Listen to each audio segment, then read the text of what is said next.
In the hot summer, I like to use mango to make smoothies. Mango contains many important vitamins and minerals, which help maintain the overall health of the body. Mango is a very sweet fruit, so you don't need to add sugar to this smoothie. It is very good for your health.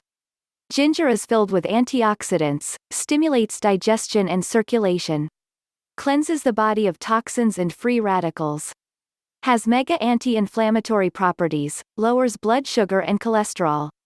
Adding some ginger to this smoothie is enough to bring freshness and a little ginger flavor to this smoothie. The mango ginger smoothie is very easy to make. First, peel the frozen mango and cut it into small cubes, put it in a blender. Then add ginger powder and mix well. You can decide whether to add honey according to your needs. Use a high-speed blender to blend them until they are completely smooth. If your smoothie is too thick, consider adding more water.